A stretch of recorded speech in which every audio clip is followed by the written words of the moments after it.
My name is John Quigley, and I'm the director of the Berkeley Program on Housing and Urban Policy.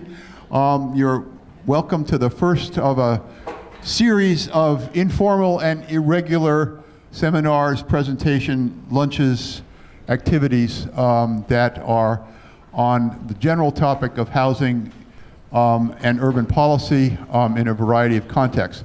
We're really fortunate today to have Dr. Sheila Crowley with us from Washington, D.C., retreated from the heat of D.C. to the cool of California.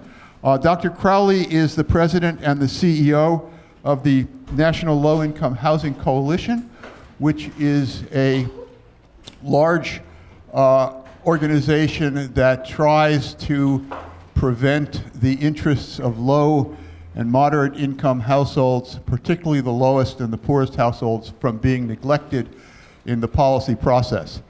And as you might have observed over the last couple of years, that's been harder and harder to do.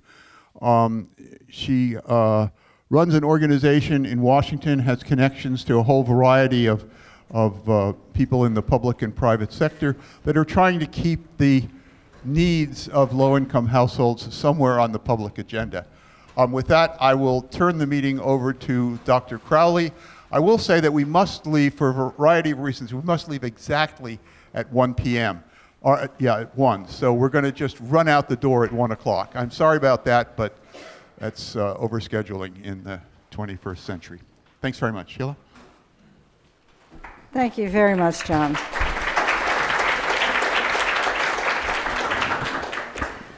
I'm very happy to be back here at Berkeley. I did one of these a couple of years ago, and it's always a pleasure to come to this campus. My trip to California this time is around some research that the coalition is engaging on the big topic that weighs on all of us in housing, and that's the mortgage interest deduction. And I'm going to be spending some time with Dr. Quigley about that today. But while I'm here, I'd like to try to paint a picture for you about what's happening in Washington or not happening in Washington, as the case may be, and what the possibilities are around reform that will address any number of serious housing problems that the country is facing. As John said, the coalition is very interested in the housing problems of the very poorest folks. That's the area that we focus on. There's 9.2 million extremely low income renter households in the United States. There's 6.1 million units of housing that rent at prices they can afford. There's a gap of 3.1 million units, rental housing units for that population.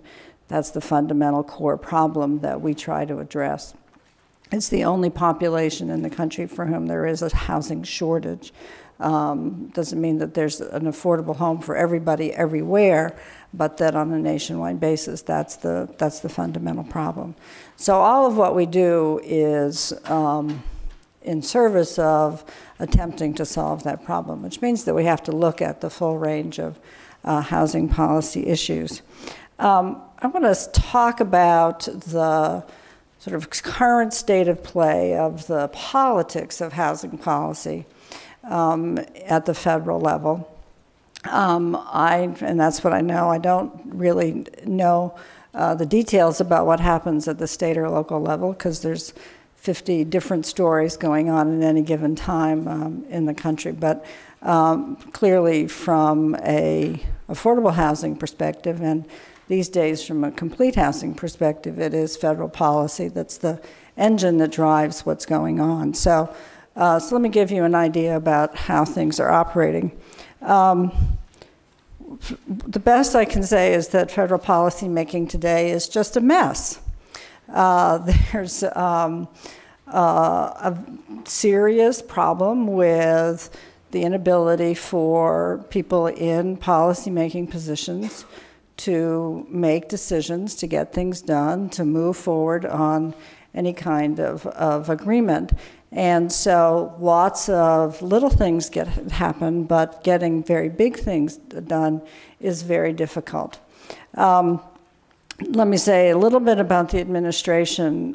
When the Obama administration came to town, we were, of course, thrilled because we had friends who were concerned about the housing problems of the very poor. We were very delighted with the appointments that were made at HUD. We really thought that we were heading into a really good time with lots to get done. Unfortunately, I really think that the Obama administration people have lost a lot of confidence in the president's team.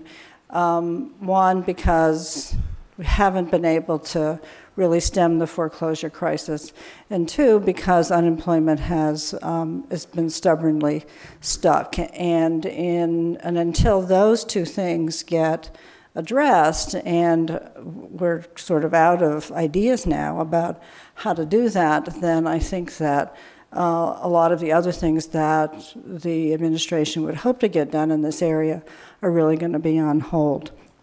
And I'll come back to that in a minute.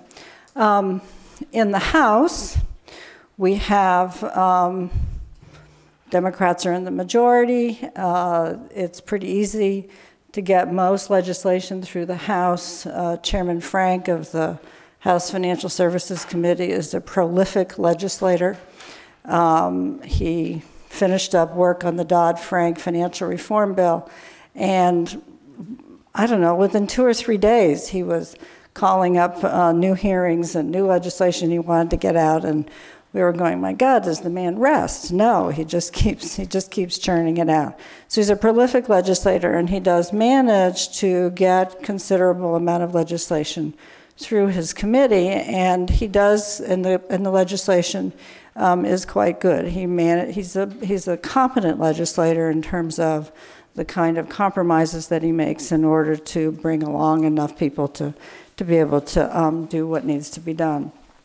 And he has the confidence of the Speaker, and so when it's time to move the legislation that Chairman Frank wants to move, he generally can get the cooperation of the House leadership to be able to do that. So what's happened over the last, in this Congress, is that we've had lots and lots and lots of housing legislation that gets initiated in the House on a whole range of subjects: housing vouchers, housing for the elderly, public housing, preservation of project-based housing, FHA reform. A lot of different things have come through the House. They've done a lot of very hard work. And then it goes to the Senate, where everything just dies. The Senate Banking Committee has been very limited in the housing legislation that they've taken up. There have been many attempts to convince Senator Dodd that there are pretty easy bills to try to get passed that have come out of the House, but the committee is not focused on it, and we are now in the waning days of the 111th Congress, and so there isn't high expectations that much is going to happen on the housing front in the Senate this year. So the legislation from the 111th Congress will go into history, and then in January we'll start all over again. Part of why it is that the Senate operates we have so limited housing legislation in the Senate is, of course, because the rules of the Senate make it very difficult to get much legislation done in under any subject. And so the Senate Banking Committee could spend a lot of time trying to negotiate to get legislation out, and could vote it out. It would be on a party line vote, and then there would be no way to bring it up on the floor of the Senate because of the very frequently used requirement now that you have to have 60 votes. And so the negotiations for getting anything through the Senate are very tedious. They're very complicated. They almost always center around what is it that the two senators from Maine will agree to. If you think we are in a democracy, let me tell you that 2 women from Maine are basically in charge of what happens in our Congress. They have an outsized power to say yes or no to things that go on. So we cultivate our advocates in Maine a great deal. They get a lot of attention from us, and actually they're quite well organized. Housing advocates in Maine are quite well organized. And so there's a fair amount of work that has to be done in order to move anything out of the Senate. You watched the horror show about the unemployment, extension of unemployment that happened over the summer. It took 2 or 3 different tries to try to get that through. So that's sort of the lay of the land.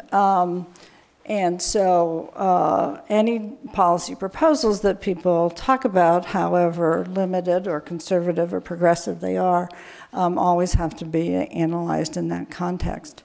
And it can be sort of discouraging for folks who think they've got something that they think is really important that needs to get done, both for advocates as well as for folks in the administration.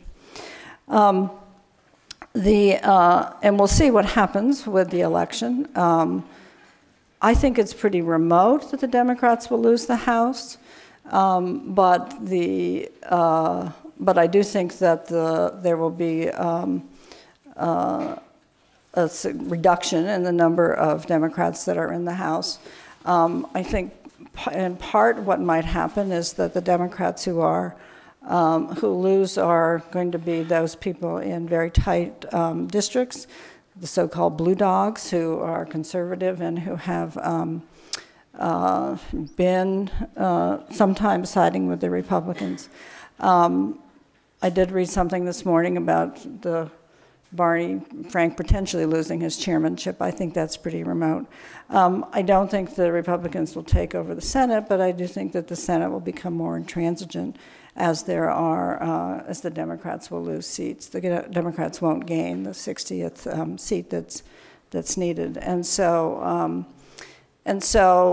we will hopefully move out of the political season for at least a year as the 112th Congress gets underway, and see what the possibilities are until the presidential election gets on us. So that's sort of the way things operate. The thing that is driving much of the discussion today around all of these issues is what we are calling deficit fever, and that everybody is now worried about the deficit. The deficit seems to be the problem that weighs most heavily and that limits the ability for Congress to make very many good decisions. We have the Debt Commission that has been meeting and is supposed to come out with its report by the end of the year with various recommendations about things to do to reduce the deficit. And lots of people have their hopes on what the outcomes of that are going to be. The other thing that is happening that's around that whole issue of spending and where the money is what's going to happen with the Bush tax cuts, and that is something that the Congress will have to take up before the end of the year. They will expire this year, and more than likely they'll take them up after the election in a lame duck Congress. And there will be a huge debate about whether or not the tax cuts for the wealthy will be allowed to expire, or whether or not they will be extended. So those are the things that we expect folks will get done. Let me tell you what I think the issues are that are driving the potential for policy right now. The operative word that we hear in policy discussions now is that we have to rebalance housing policy, and that we have been overly focused on home ownership for a very long time. Too much money has been directed into home ownership. We've over-subsidized home ownership to the neglect of rental housing. that's led us down this dreadful path where we are now in potential of slipping back into recession. And so there's a considerable amount of chatter around the rebalancing of housing policy, which questions all of the research and all of the assertions that have been made for years about the value of home ownership, and talks about the need for us to have some equal kinds of investment in rental housing. I will call your attention to the new Time magazine that came out this week, which is sort of an interesting thing that it's moved out of sort of policy discussions and into much more of the public debate. And it's a pretty interesting piece about rethinking home ownership and a major discussion about the amount of subsidy that we put into home ownership and whether or not that's the right thing to do. There's a lot of talk about rebalancing, but I just would like to point out that Congress was able to agree to extend and expand again the home ownership tax credit, the first-time homebuyer tax credit, which most people thought was a boondoggle, except for the people who were making money on it.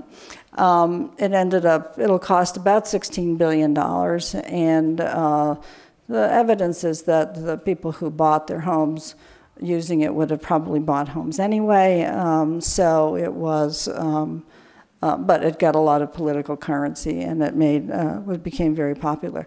So although we're talking about rebalancing, that went through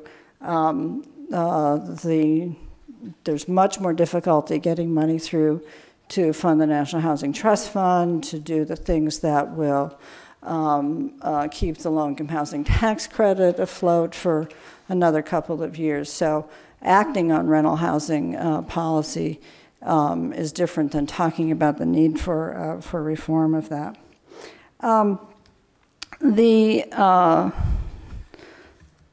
The major way that Chairman Frank is going to spend his time between now and the end of this year, and which will go into next year, will be what will happen to Fannie and Freddie. What will the federal government's role be in the secondary mortgage market and overall subsidizing the housing industry. The Dodd-Frank bill, which passed this summer on financial reform, directed the administration to come up with a proposal by January 1st, so that there will be something that is on the table to be under consideration. The Treasury and HUD have requested comments from the public.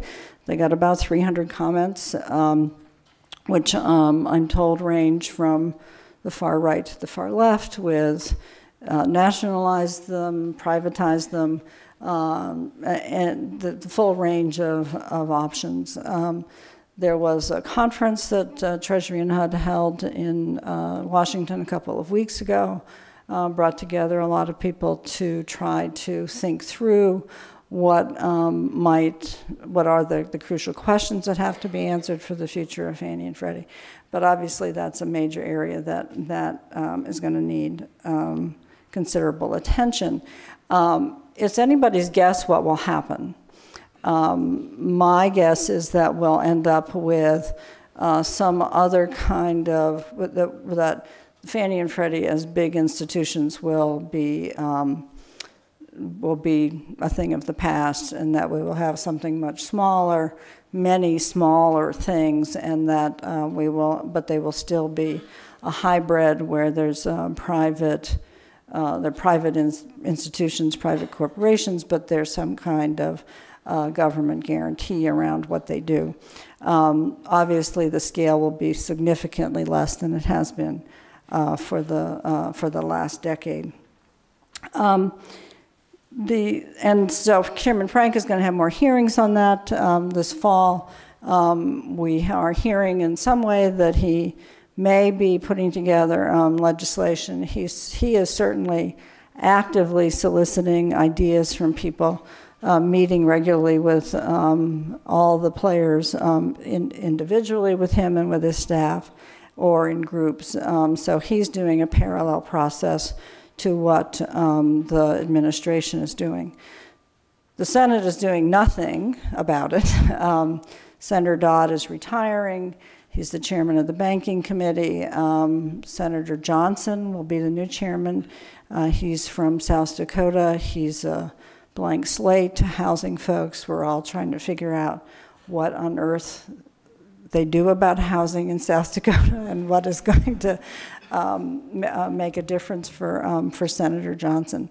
So, so the state of the play is now in the House and in the administration. There certainly are those folks who will continue to claim that Fannie and Freddie were responsible for the housing bust. But there are plenty of people who will understand that there are many other factors that went into that. There's also some things that the administration's doing that are, I think, pretty important to pay attention to. There's some new work being done around the CRA, comments being submitted this week around ways to expand and improve CRA. And at HUD, I want to, the HUD's legislative proposals have been haven't gotten very far in the Congress.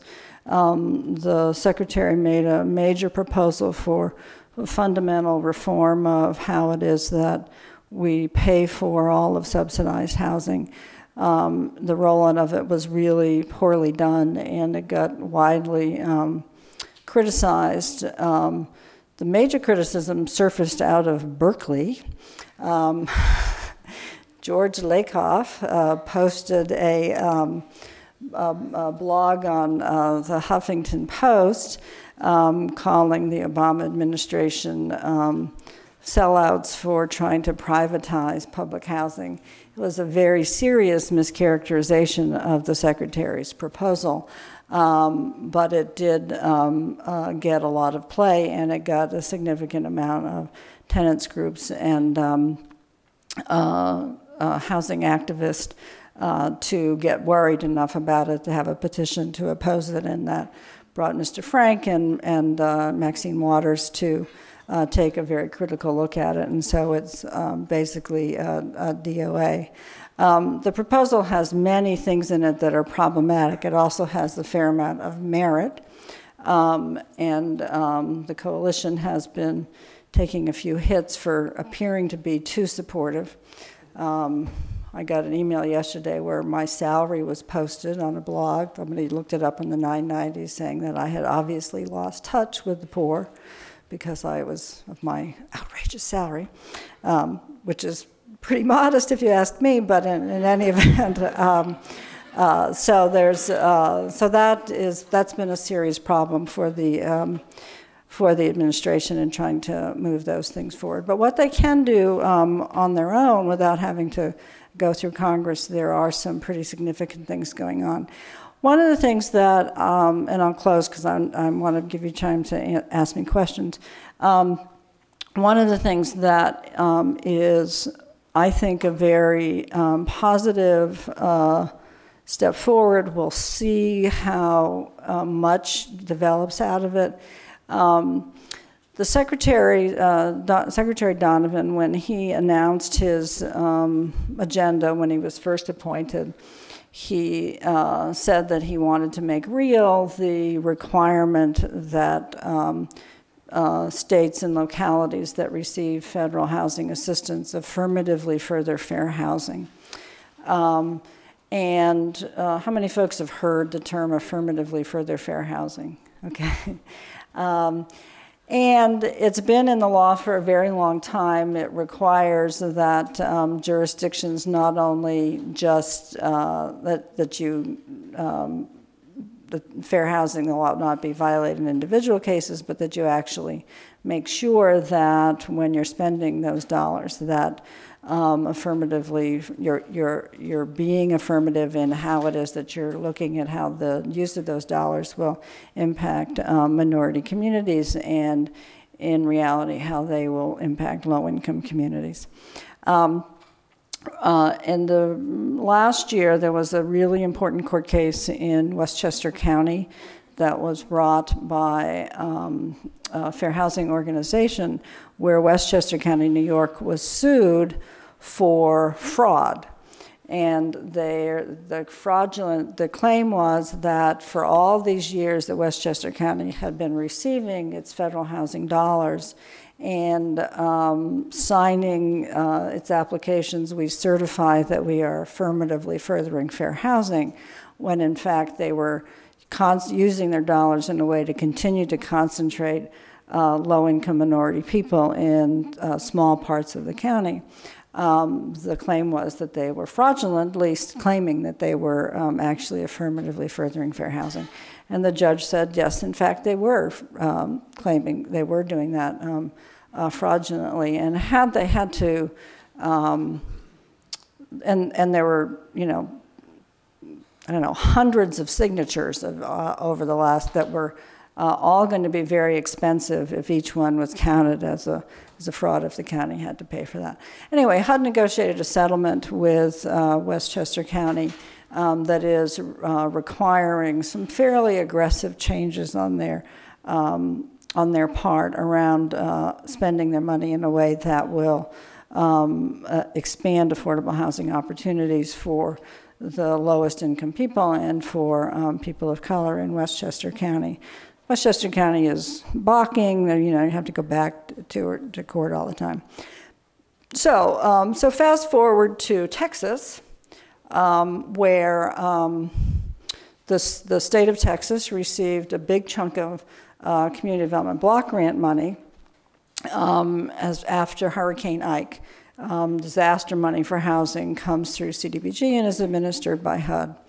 And Rick Perry, the governor of Texas, developed his office developed a proposal for how they were going to spend that money that basically distributed it in a manner that the counties that were declared disaster areas were a fairly wide swath of East Texas.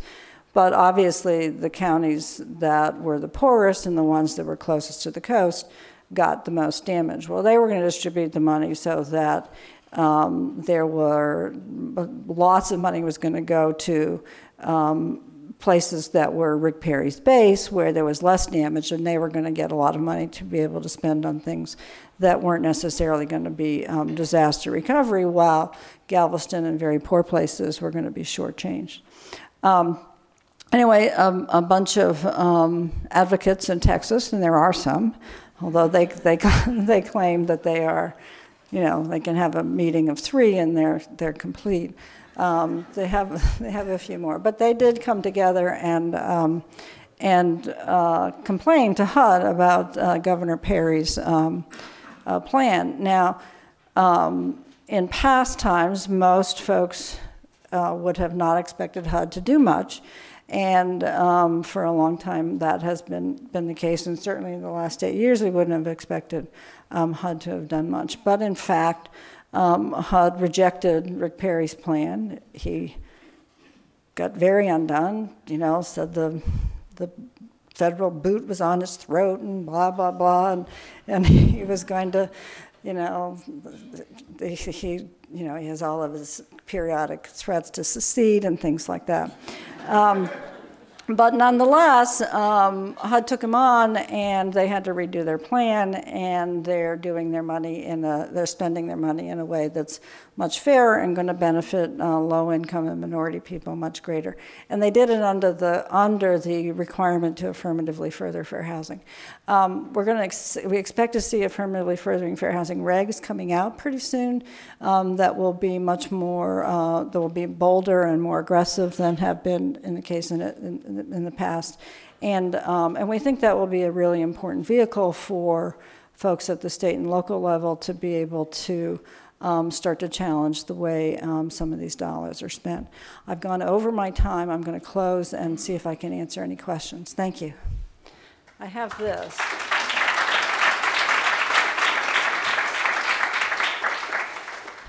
Hi, my name is Danny. I'm a Goldman School student. And I had a question about your reaction to privatizing public housing. I recently read in the Daily Californian that the city of Berkeley will be selling off their public housing so they could raise funds to repair it. And I wanted to hear your reaction to that. I think is that the same place where they said that I was a sellout? I'm the chair of that board. I can answer that question. Okay, all right. Okay, oh, the Berkeley board? You're the chair of the Berkeley Housing Authority board? Yes, I am. Okay, all right, well, why don't you answer that question, and then I'll talk about the global issue. I think what's happening in Berkeley is very different than the TRA, which is the legislation, although I think there were many things of merit in the legislation. I agree with you very much. What Berkeley is facing is 61 public housing units that were built in the mid-'80s that are because of many factors, despite the city's commitment to affordable housing, are in really bad repair, about $6 million, in an era where HUD reimburses the city about close to 80 cents for every dollar we spend and gives us about $150,000 a year for capital improvements. It would only take us the next 20 years to raise sufficient money to address that. So the city has undertaken an effort to reposition, is what we prefer to say, and to put the housing in the hands of a nonprofit, a mission-driven organization that has other affordable housing in the city, with the proviso, with covenants that would require that they maintain its affordability, that they take on the repairs and take on it and continue its affordability for the longest possible time. And we've got HUD support to Project Base to ensure that the same population, 50% of area median income, is served. So, I mean, it's very different than TRA, although it speaks of the problems that public housing authorities are facing throughout the country. Thank you. I appreciate that. So there's about 1.2 less than that left public housing units across the country. They are over the past 10 years or so, we've lost 150,000 units.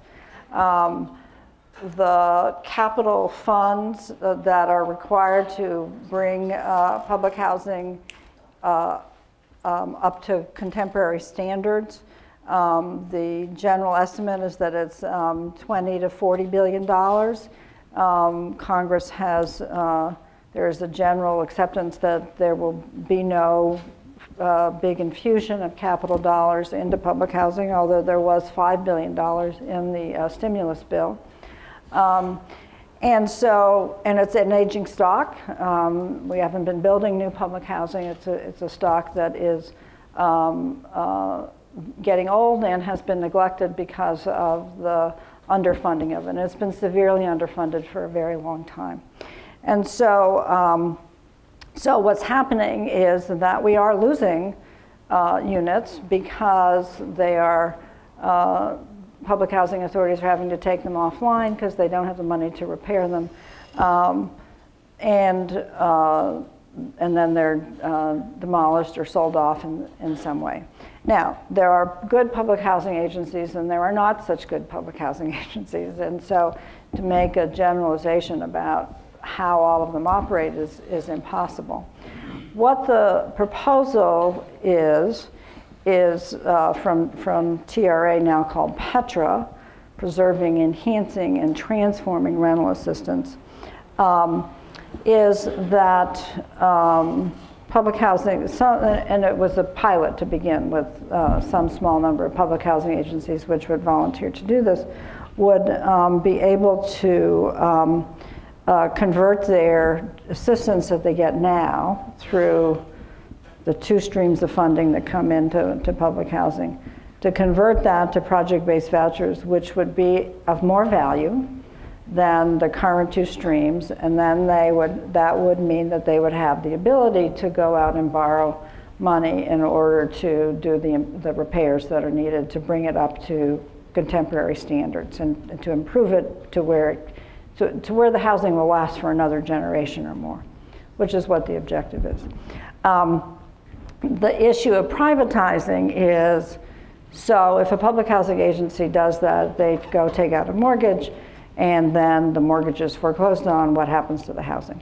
And so, there's all sorts of protections and layers of things that have to happen to get to that. And so the privatizing is really,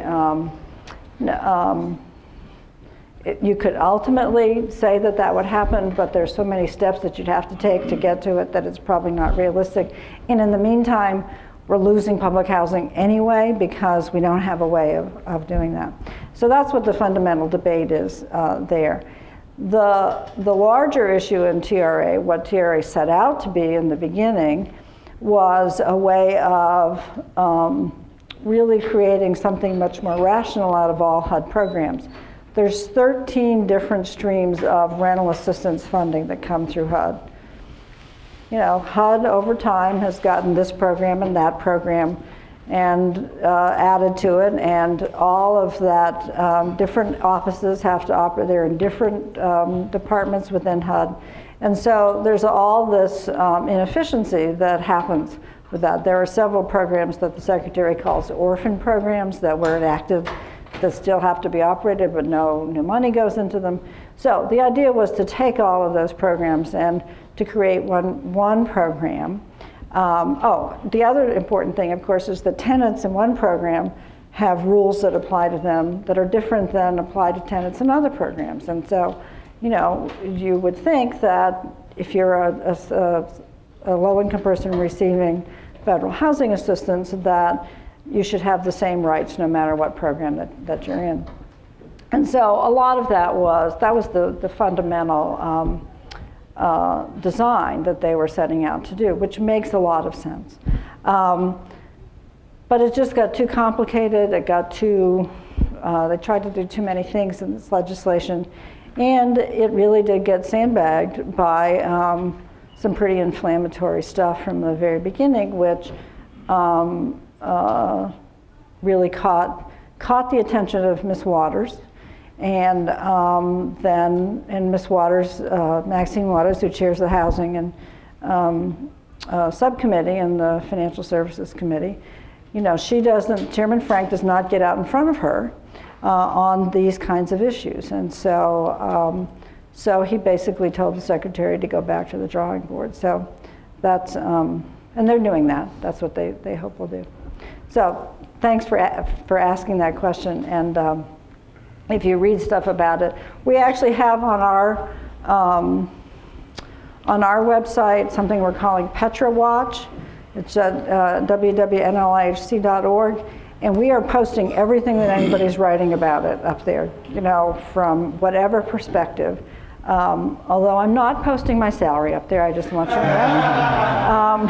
And so, but we are, and there's a very thoughtful piece that Peter Dreyer did, who does a lot of good housing writing, that he did that analyzes the pros and cons and what the nature of the controversy is. I have hopefully a simpler question.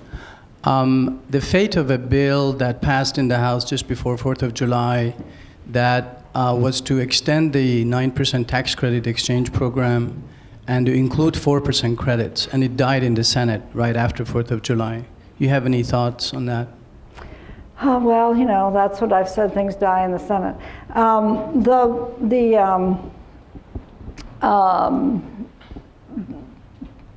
We're very interested in that because the same bill that's in is also where the money for the National Housing Trust Fund is. And so that's, those things have been linked together for some time, and so we're working to try to get them done. For folks, let me just do a little background for folks on what's happened with the low-income housing tax credit, which has been the primary vehicle for the production of rental housing since the late 80s, federal resource for that. It is a a program that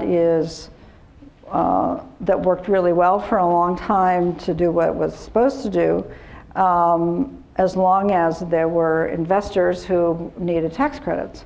And most of the tax credits were purchased by Fannie and Freddie no longer have a tax liability, and so most of the tax credit market at the bottom has fallen out from underneath it. And so to shore it up for a while, what Congress did was to create what's called an exchange program. And essentially, rather than having to go out and find an investor for the tax credits, the folks who want to use the tax credits for development just go to Treasury and turn their tax credits in for whatever value they thought that would be. So in reality, the Department of Treasury is operating a direct grant program now to folks that is, and I was meeting with the Treasury folks, and I said, you know, you're operating a housing grant program, and they said, yeah, and we're doing it with 3 people.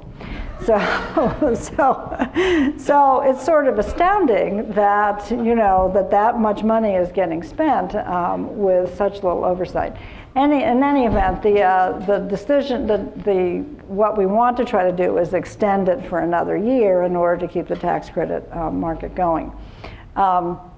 It is in what's called the Extenders Bill, and the Extenders Bill is normally a non-controversial bill that has to happen every year, where a whole bunch of tax provisions that when they're enacted, they have to expire after a certain amount of time, but they are sort of permanent policy. They have to be, for budgeting purposes, they have to be extended. So generally, the Extenders Bill gets done, and things that people want to get done get put on the Extenders Bill because it's a non-controversial bill. Well, that was in the past. This is this year. And the Extenders Bill came out of the House with several things in it that folks wanted. It included the extension of unemployment, and it included the additional aid to states for Medicaid. That was basically extending part of the recovery bill. And all of the extender portions of it and the tax credit portions and the trust fund portions of it were paid for by other tax provisions that basically raise taxes on a variety of folks. The most controversial one was on hedge fund managers. They would actually have to pay income taxes as opposed to, you know, and who's defending them? I don't know. So, but what happened ultimately is that they couldn't get the 60 votes to get that passed, and it was Senator Harry Reid and the senator who was the majority leader, and Senator Max Baucus, who's the chairman of the Finance Committee. They put out 5 or 6 versions that had all sorts of modifications in an attempt to be able to bring along Senator Snowe, Senator Collins, or Senator Brown from Massachusetts. Ben Nelson from Nebraska who's a Democrat, had already said no. So they needed 2 Republicans to be able to do that. And it was a moving target. They would come up with a new proposal, saying, oh, we think this is what it's going to be, and then they would say no, and then we'll do another proposal, and so it just kept moving forward. And then Senator Byrd died, and so there was one less Democratic vote. And so, I mean, that's sort of how it goes these days, is trying to figure that out. Now, we expect that the Extenders Bill will come back up in as soon as Congress returns, and that we are told that they've worked out a deal with Senator Snowe and Collins. Ben Nelson is not going to agree to it, but we do have a new senator from West Virginia, so we are told that that has happened. But I can tell you that I've been told that before. So we will see how that plays out. Anyway, that is a vivid example of the nature of gridlock in Washington now. So, Sheila. Oh, hi, Paul. Hi, thank you for coming and sharing what is a very depressing tale from my former home. I'm curious as to what you see as sort of the hopeful or opportunities that are still available to an administration that doesn't require negotiating through the sort of endless pit that is Congress at this point, and whether there are more things like the affirmatively furthering rules and other regulatory reforms that the administration can do that would be advancing positive policy initiatives in your view? None that produce money.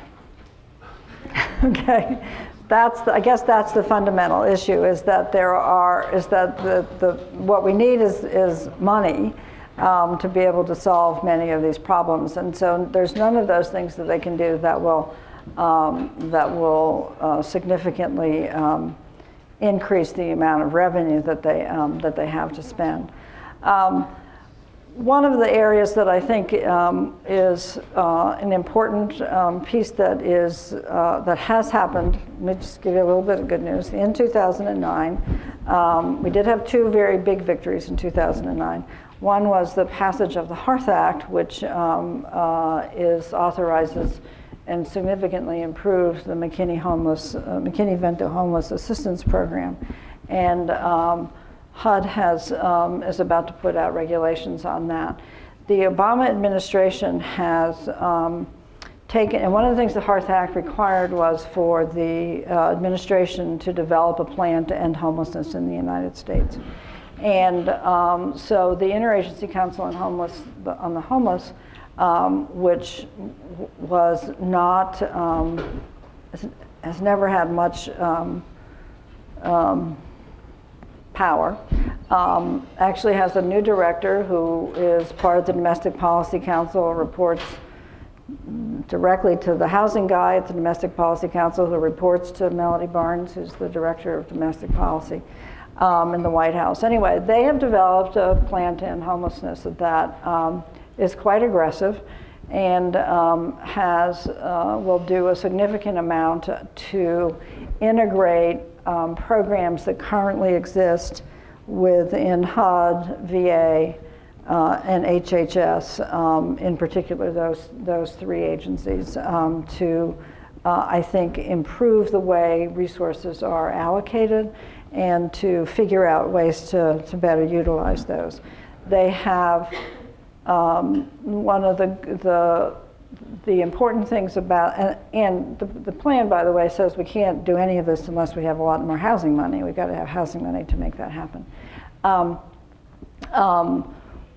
One of the things that it's, these unfortunate byproducts of being at war is that there's a lot of public sympathy around veterans, and there's a secretary at the VA, General Shinseki, who I think really, it really matters to him that there's homelessness amongst vets, and that he's really made this a top priority for him. So to the extent that they can rearrange the way things operate and redirect them into being much more targeted, I think that that's going to happen. And that's a very positive outcome. The other thing that's happened is that in 2009 we were able to get legislation passed that protects tenants in foreclosure, and the foreclosure crisis focused very much on homeowners, but the data, as we began to really examine it, showed us that 40% of the people who lose their homes due to foreclosure are tenants, because their landlords are foreclosed on, and there were no federal protections. So we were able to get legislation passed that at least provided some cushion for folks so that they weren't immediately evicted. It doesn't happen in California, but Virginia, where I live, people could be out in 2 days. And so now there's a 90-day minimum that was extended in the Dodd-Frank bill. the administration across the board through both HUD and Treasury and the various regulatory agencies are now really picking up the pace to figure out how to keep that, how to make sure that that is abided by and that banks and lenders are paying attention to it. So those are a couple of examples of things that are going on. I'm sorry, we have time for one quick question. All right. It strikes me that the regulatory response it's an excellent thing to pick up on. I'm wondering what you would respond to as, I think the effort of a number of cities to do something about affordable housing, but perhaps not enough. And when people come in to try to regulate under affirmatively furthering fair housing requirements, how do you deal with a city that has significant impediments to nonprofit private development and poses instead that the city is trying to do its own efforts to develop affordable housing? What opportunities do you see on both sides of that question? Are cities really able to do something significant, or should we not really expect that private nonprofit developers or other ways of developing would be the So the question is, who's doing the developing, the government itself, or are they giving their dollars to the nonprofits? I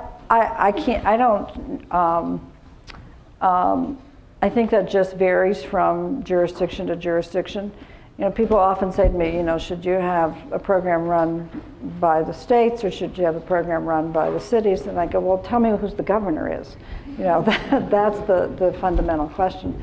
I think it depends a lot on the capacity of the nonprofit sector, and certainly the nonprofit sector has a critically important role to play in some places where the nonprofit sector is in good shape. Then I think that makes a lot of sense.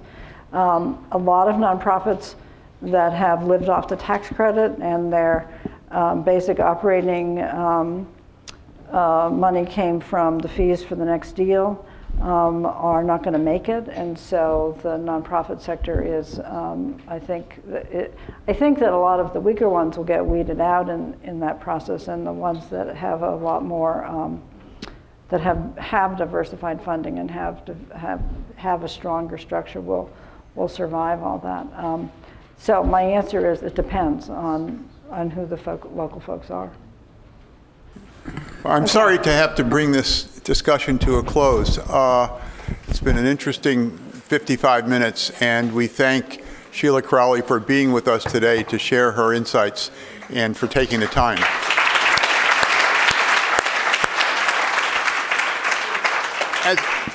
As I said, this is the first of a number of irregular events that we sponsor throughout the year. If you want to be on our mailing list, send an email to urbanpolicy.berkeley.edu. Otherwise, keep your eyes peeled for flyers and things that will announce further things throughout the semester and the year. Thanks a lot for coming.